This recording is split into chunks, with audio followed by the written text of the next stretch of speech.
Good evening, everybody. This is your host, Theodoros Kiros. As everybody knows, the 21st century might as well be remembered as a century in which human beings have taken power into their hands, and they have made and continue to make sincere efforts to dismantle unpopular dictatorships across the world. Everybody knows also that what started these revolutions in Tunisia, Egypt, Bahrain, Saudi Arabia, just to mention a few, took the world by a great surprise. None of these revolutions that continue to occur right in front of our eyes were necessarily products of organization. Instead, experts are unanimously agreed that they simply happened. Uprisings simply occurred. And once they began unfolding in real time, dictators and others looked, shocked, overwhelmed, and learned their lessons not to undermine the people's anger, the people's resentment, and the people's dissatisfaction. My guest tonight, who is hardly a guest to Afghan Ascent, because he has appeared at least 3 times and spoke on some of the most perennial themes of our time, is here to analyze for us the meaning of these uprisings. He will comment on uprisings in Asia, uprisings in the Middle East, and if time permits, and if he is so inclined, he might also want to hypothesize about uprisings that may occur in Africa south of the Sahara. His name is Professor George Katsiaficas of Wentworth Institute of Technology.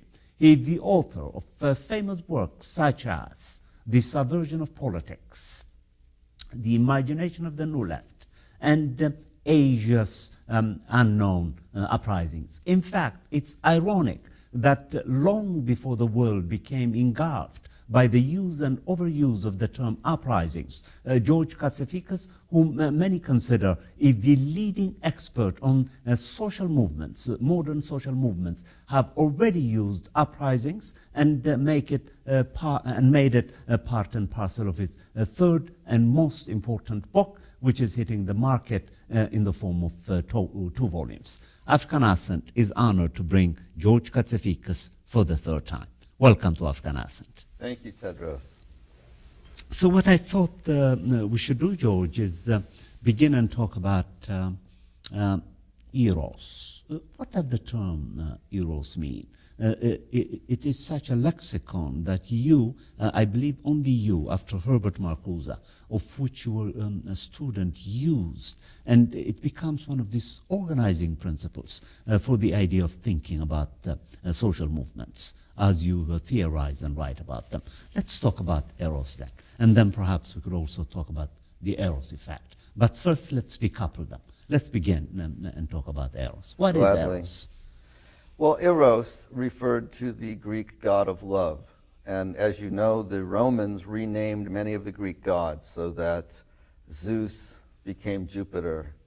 And eros became, in the Roman pantheon, Cupid. And we retain the meaning of Cupid in our Valentine's Day today. Yet, in the transition from ancient to postmodern civilization, eros has become reduced from love in all of its forms, love of a parent for their child, of a brother for his sister, of a friend for another friend, to one form of love, sexual love. And the meaning of eros, however, in the classical sense of the word, and a word I am trying to reclaim, is human solidarity, human love for each other. Uh-huh. And so if we think of eros in that context of human love for each other and for all life, for the life instincts as opposed, say, to the death instincts, then we are arriving at the understanding of what eros means. Mm-hmm. But then the skeptical reader might want to know more about what is it that you think is relevant about this concept, this idea of eros, that would help me to understand people's revolts.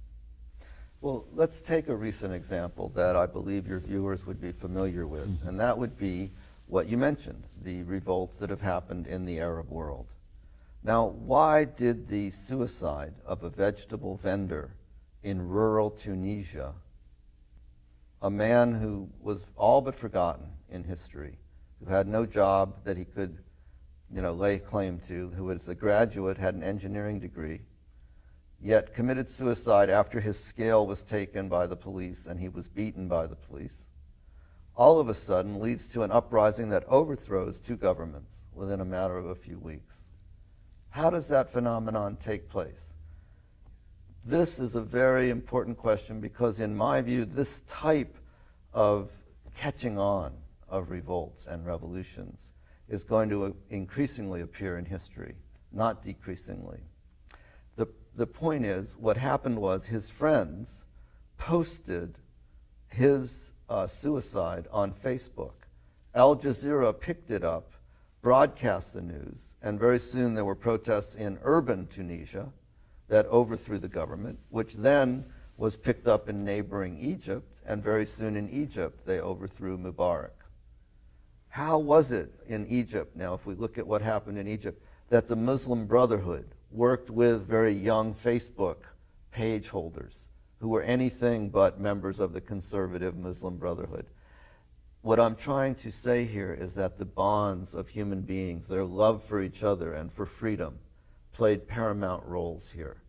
That this was not a rational phenomenon. I compare the process to falling in love. Mm-hmm. One cannot make oneself fall in love. Falling in love happens, as do these revolutions, these social movements that rapidly spread, that cross borders.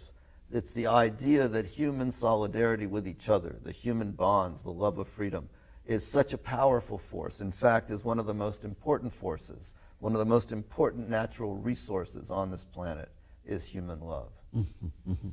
Now, let's Americanize this discussion of uprisings somehow. Because you, more than many people that I know, have studied quite systematically African Americans' struggles in this country in the form of marches and protests on the streets. But the term uprising did not get the kind of attention and popularity that it seems to have gotten now.